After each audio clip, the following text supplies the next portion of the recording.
Bonjour, donc révision numéro 3 pour les élèves de seconde qui se destinent à continuer les mathématiques en première avec la spécialité mathématiques. Donc là, il s'agit de résoudre une inéquation et toujours pareil, on va faire la méthode algébrique et on va voir le lien avec la méthode graphique. Bon, qu'est-ce qu'on a? On a x plus 1 le tout au carré supérieur ou égal à 9x plus 1. Donc, qu'est-ce qu'on va faire dans un premier temps? Oui, ce qu'on pourrait faire, c'est déjà développer la partie gauche ici de l'inégalité. Donc ici, on a a plus b au carré. Donc c'est une identité remarquable. Ça fait a carré plus 2ab plus b au carré. Et on va voir ce que ça va donner. Donc on a x au carré plus 2x plus 1 supérieur ou égal à 9x plus 1. Ok, je vais tout passer, sur la gauche. Donc le 9x plus 1, il va passer sur la gauche, il va devenir moins 9x plus 1. Donc x au carré plus 2x plus 1 moins 9x moins 1 supérieur ou égal à 0. Le plus 1 moins 1 s'annule. Il me reste x au carré moins 7x supérieur ou égal à 0. Alors, qu'est-ce que je peux faire avec ça? Je vois que dans chacun des termes, j'ai x. Donc, je vais mettre x en facteur. Donc, je vais mettre x facteur de x moins 7 supérieur ou égal à 0. Si je développe, j'ai bien x fois x au carré, x fois 7 moins, avec le moins ici, moins 7x. Alors, là, il s'agit de faire une étude de signes.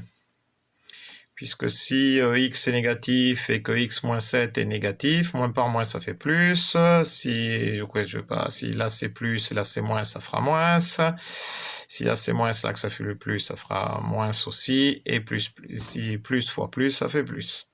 Donc en fait, il faut que je connaisse, faut que je sache le signe de x et le signe de x moins 7. Pour ça, je vais donc établir un tableau de signes. Voilà, donc je fais mon tableau de signes. Je vais étudier sur l'ensemble des réels, donc de moins l'infini à plus l'infini.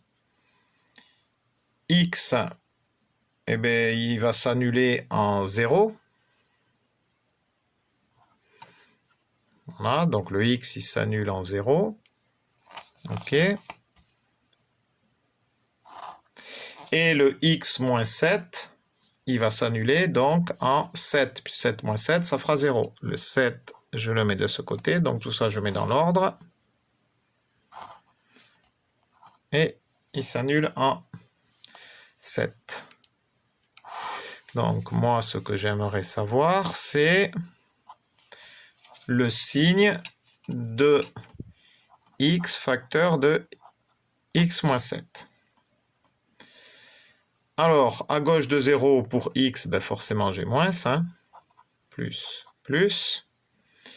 Ici, alors, ce qui est intéressant aussi à réfléchir pour ça, c'est que là, c'est comme si on avait une droite ici. Si j'ai par exemple f de x égale x moins 7, f de x est une fonction affine de la forme mx plus p. Le coefficient directeur ici, c'est 1. 1 fois x égale x. Par exemple, donc là, je fais un petit brouillon d'explication. Si j'ai f de x égale x moins 7, coefficient directeur, c'est 1, il est positif. Si le coefficient directeur est positif, ça veut dire donc que ma fonction, elle est croissante. Si ma fonction, elle est croissante, ça veut dire qu'à un moment donné, elle va croiser l'axe des abscisses, l'axe des x. Et elle va croiser l'axe des abscisses, donc elle va s'annuler en x égale 7. Ça veut dire donc qu'avant 7, puisque ici on est de moins l'infini à plus l'infini, avant 7, elle est négative, puisqu'elle est en dessous de l'axe des abscisses. Après x égale 7, elle est positive. Voilà. Puisqu'on est au-dessus de l'axe des abscisses. Alors, donc, ici, on est, vous voyez, en dessous de 7. Là, on est en dessous de 7. On est négatif. Et donc, au-dessus, on est positif. Moins par moins, plus. Plus par moins, moins. Plus par plus, plus. Cette fonction, elle s'annule pour x égale 0, puisque 0 fois x moins 7, ben, ça fera 0. Je reprends mon 0 ici. Elle s'annule aussi pour x égale 7, puisque 7 moins 7, ça fait 0, et 0 fois n'importe quoi, ça fera 0 aussi. Donc, je reprends mon 0 ici. Voilà. Moi, ce que je voulais savoir quand est-ce que j'ai x facteur de x moins 7 supérieur ou égal à 0. Et bien, en fait, je l'ai sur cet intervalle-là et sur cet intervalle-là. Donc, je l'ai pour x appartenant à moins l'infini 0 inclus. Inclus, pourquoi? Parce qu'il peut être égal à 0. Union 7 inclus, puisqu'il peut être égal à 0 aussi. C'est supérieur ou égal à 0. Plus l'infini. Voilà la résolution algébrique. Donc maintenant, qu'est-ce que ça donne d'un point de vue résolution graphique? Donc en fait, il y a plusieurs possibilités. Soit je considère la fonction x au carré moins 7x et je regarde quand est-ce qu'elle est positive ou égale à 0. Soit je vais considérer deux fonctions, cette fonction-là et celle-ci. C'est-à-dire en fait celle-là et celle-là. Et je vais regarder quand est-ce que celle-là elle est supérieure à celle-là. Intéressant aussi. Donc voilà, il y a plusieurs méthodes. Ben, je vais commencer par celle-là. Voilà. Donc méthode 1. Je vais poser la fonction f de x égale, alors pour ne pas se tromper avec le reste, je vais dire g de x égale x au carré moins 7x. Voilà, donc je pose la fonction g de x égale x au carré moins 7. Moins 7x. Voilà, sa représentation graphique est donc une parabole convexe. Et ça, vous apprendrez après en première que pour savoir si elle est convexe ou concave, ça dépend du coefficient qu'il y a devant le x au carré. Là, le coefficient, c'est 1x au carré. Donc, si le coefficient est positif, ça veut dire qu'on a une parabole convexe. Si on avait moins x au carré, par exemple, enfin, si le coefficient était négatif, donc on aurait une parabole concave dans l'autre sens. Voilà. Donc, quand est-ce qu'elle est supérieure ou égale à 0? Quand est-ce que g de x est supérieur ou égal à 0? Ben, elle est supérieure ou égale à 0 sur cet intervalle, enfin, ici, là.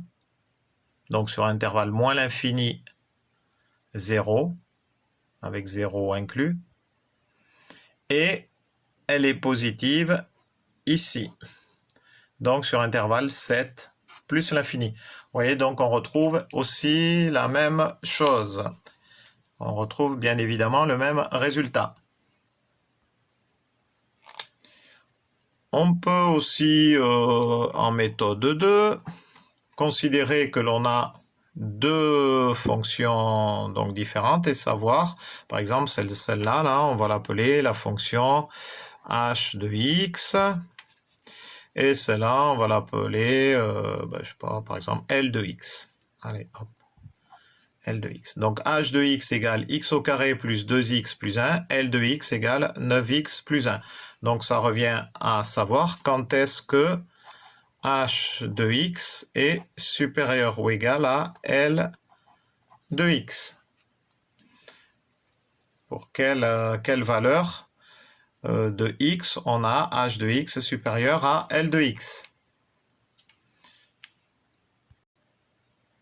Donc voilà, là j'ai saisi donc la fonction h de x égale x au carré plus 2x plus 1. Donc vous voyez que en fait les polynômes du second degré, leur représentation graphique c'est une parabole ici, la parabole, elle est convexe, c'est-à-dire donc elle est dans ce sens, parce que devant le coefficient de x au carré, enfin devant x au carré, je veux dire le coefficient est positif, puisque c'est 1 ici, 1 est positif.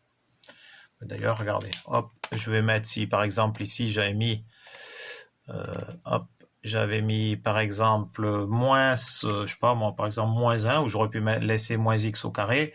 Ben je laisse moins x au carré, je fais entrée, vous voyez, hop, de suite, elle est dans l'autre sens. Bon, en tout cas, l'exercice, pour l'exercice, ici, le coefficient est positif. Voilà. Et je vais saisir donc L de x qui est égal à 9x plus 1.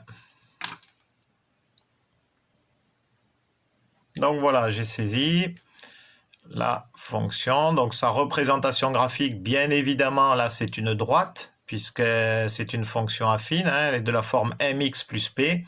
M, coefficient directeur, qui est égal à 9. Et p, donc, qui est l'ordonnée à l'origine. Alors, nous, ce qu'on veut, c'est savoir quand est-ce que h de x est supérieur à L de x. Alors, on voit en fait que h, là, est supérieur donc de moins l'infini. Vous voyez là, supérieur de moins l'infini à 0, puisqu'elle est au-dessus. Elle est bien au-dessus. Mais après, on se dit, tiens, après, elle est en dessous.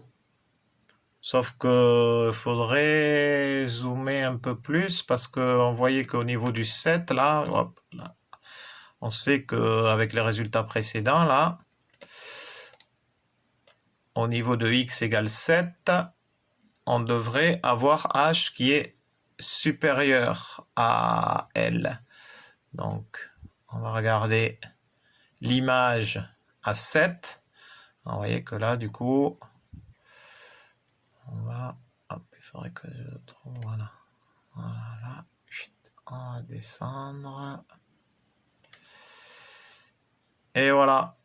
Vous voyez que à partir de x égale 7, je remets bien là, x égale 7, on a un nouveau h qui est au-dessus de L. Vous voyez, donc aussi, on peut faire ce type de résolution graphique. Voilà, c'était la méthode 2. Donc voilà, toujours bien faire le lien entre méthode algébrique et méthode graphique, s'entraîner toujours à ça. Utilisez aussi votre machine à calculer du lycée pour saisir donc ces fonctions. Donc justement, vous voyez, j'ai saisi ici dans le menu graphe les deux fonctions. J'appuie sur F6. Il faudrait que je diminue un peu là pour qu'on voit. Voilà. J'appuie sur F6 et là j'ai la représentation de ces deux fonctions. Et pour savoir à quel moment donc elles se croisent, je fais Gsolve. Pas très net ça. Hop. Je fais ensuite F5 à nouveau intersection. Et donc là, j'ai pour x égale 0. Et là, on ne voit pas après. Donc, j'appuie ici sur la flèche, là, ici. Et pour x égale 7. Voilà. Bon, après, c'est à moi d'interpréter aussi d'un point de vue graphique quand est-ce que là, j'ai la courbe qui est au-dessus ou en dessous. Hein. Donc, vous voyez, si je replie de l'autre côté, hop, x égale 0 et x égale 7. Voilà, allez, bonne journée.